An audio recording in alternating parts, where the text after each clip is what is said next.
Ladies and gentlemen, welcome to Valencia. Here we are with the new Triumph Speed 400 and the Scrambler 400x. And these two bikes are very similar in many ways, but they are built from the ground up to usher in a new audience, a new set of riders for Triumph. And this is fantastic. We've been riding it today around Valencia through different type of road types, you know, around the city, around the windy roads, and just different areas to see how this handles and stuff like that. But before I get too much into it, let's start with the design and see what's different, what makes them stand out. And you guys, hopefully by the end of this video, this will help you decide which one you might want to go for if you're thinking of buying one. So the Scrambler 400x is designed to be able to handle different kind of situations. So I'm talking if you're going to go off-roading, for example, this is built ready for that because, for example, we have bigger wheels on the front compared to the Speed 400.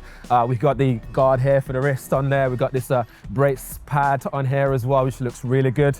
There's a lot of design language that's been carried over on here. The only difference that I noticed though is the fact that the exhaust switch kind of rises to the top from the bottom compared to what we normally have on the Scrambler 900 and the 1200, which are mounted right up top on the side. So that's a bit different on that side, but we'll still get the indentation on the tank here, 13-litre tank for your knees. So you can tuck in your knees nicely in there if you need to tuck it in. We've got the stripe on there. I love this khaki green finishing as well. The seats are very comfortable. You've got the grab handle on the back as well. You've got bigger brake calipers on this one compared to the Speed 400 as well. So that's something to bear in mind. So basically what I'm getting at is this is bigger, taller, and it's got longer wheelbase as well. And it's built to basically handle all those different terrains that you might want to handle. It's a lot more agile in that area to be able to handle those terrains. Let's move over to the Speed 400 though. On the Speed 400, again, it's got a true Triumph design DNA on there. Although this is kind of designed and they've got collaboration with Bajaj, which is a whole different story, which I won't get into in here, but a lot of manufacturing has been taken over there to help manufacture this and keep the costs down because, as you know, the price for this is very, very affordable as well. You're talking sub £5,000. So they're going to sell these like hotcakes, but I digress. Back to the design, we've got those design language like the Union Jack there, the Triumph logo. This is nice as well in this red color. You got the fin design on there, the logo's there again, Speed 400 here, and it just looks really nice. But one thing I really love about this is the way that it rides. It rides lower and it just feels a lot more nimble when you're throwing around corners. It feels a lot more comfortable as well. And it's just a lot more fun to ride. At first, when I saw the Scrambler, I thought that's the one I'm gonna go for because I just love the Scramblers in general. But yeah, when you look at it, at first you wanna go for that one, but after all, I came back to this one after riding this all day and I feel like this might be the one that a lot of people are gonna go for. If you just look at them visually as well, you notice that the upside down forks, that one's bigger compared to this one. It's got more travel on the Scrambler, again, to handle those different terrains compared to this one. How does it ride though? Well, we've taken it on the road today and it rides fantastic.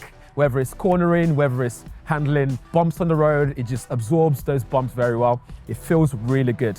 One thing I've noticed though is this one feels a lot more nimble compared to that one. So when it comes to chucking them in different corners and stuff like that, the Speed just handles it a lot better, in my opinion anyway, from my ride experience. I much prefer that. That one just felt like it was just hungry. It wants to do a lot more than you want to do all the time. But this one it just feels nice and smooth. Every time you take it on the road, every time you're riding everywhere, it's just nice and smooth, and I prefer this one. But I think overall though, they both look really good and they're built for different audiences in the sense of, if you want to do just more than riding around town and stuff, go for the Scrambler. If you're looking for something that you want to ride every day, commuting everywhere and stuff, then this is probably the one to go for. On the motorway, when you got those higher revs as well, one thing I noticed that the mirrors, there's a lot of vibration in there, so that might be something to bear in mind. But again, it's to do with the higher revs, so not everyone's gonna try and run them out before they change gears. But I was riding them out just to get those speed and stuff like that. Yes, 400cc engines, you got 40 PS at 8,000 RPM, and then you've got 37.5 Newton meters at 6,500 RPM. So a lot of power there. Well, it's not like mega powerful, but it's still powerful enough to go on the motorway, ride it around town comfortably well. Enough torque as well to be able to still feel it and still be able to overtake easily with confidence and no issues there at all.